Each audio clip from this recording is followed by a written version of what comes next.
asked Sayyidah Aisha radiallahu anha, what was the character of the Prophet sallallahu alaihi wasallam like? And she said, Kana khuluquhul Quran. His character was the Quran. What you read in the Quran, that is what he was. He walked and he taught the message of the Quran. When we are children, we are a burden on our parents and our guardians. Rasulullah sallallahu alaihi wasallam is a child and he is a blessing for his parents and guardians.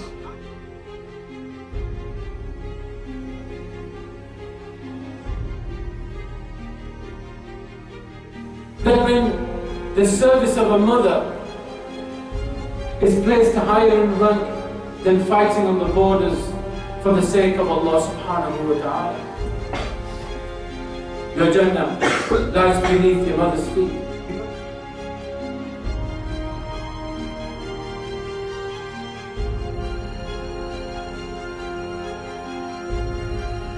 The only thing that makes them companions is that they saw the Prophet sallallahu alaihi wasallam. And when they close their eyes, what can they see? An imprint of the Prophet sallallahu alaihi wasallam. When they close everything and they hear the words of the Prophet sallallahu alaihi wasallam.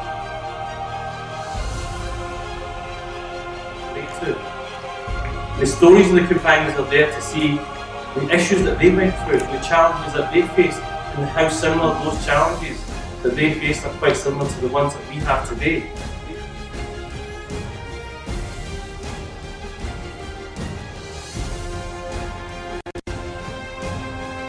We go out into society and we become ashamed of our identity.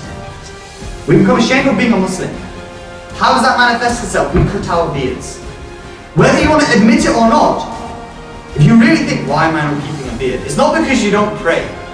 It's because of how others will view you. This is what society has programmed you to think.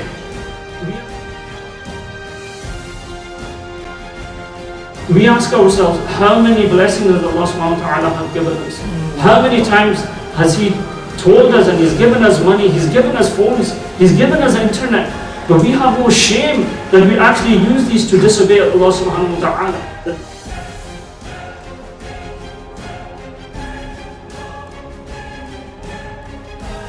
That the dunya is cursed and everything within it is also cursed. But there is an exception, and that exception is that the remembrance of Allah subhanahu wa ta'ala. Work, we get so worked up and we forget our duties, and why we're here and what we're doing here. Dunya is ajib, what's ajib, tareen, what's extremely strange. As Ali goes, extremely strange is that person who knows what the dunya does to him, still he goes after it.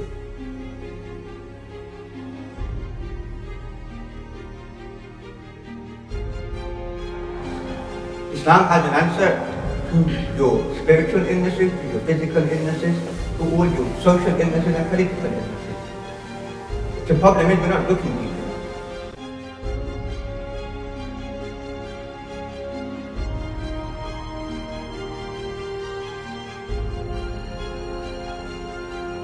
And you think to yourself, like, what didn't that Prophet ﷺ do for us?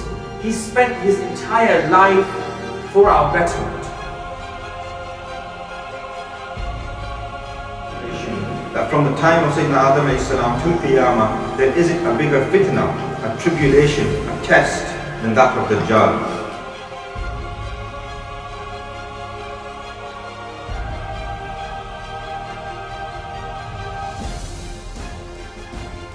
There is a greater illusion than all of this.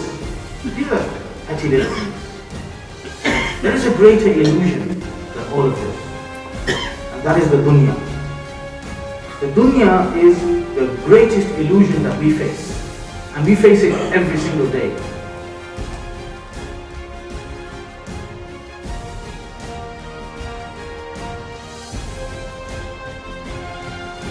The best way to treat magic is Quran. It's Quran, and also the adhkar, the things that we're supposed to read from the Sunnah of the Prophet ﷺ. There's du'as that we're supposed to read in the morning and evening.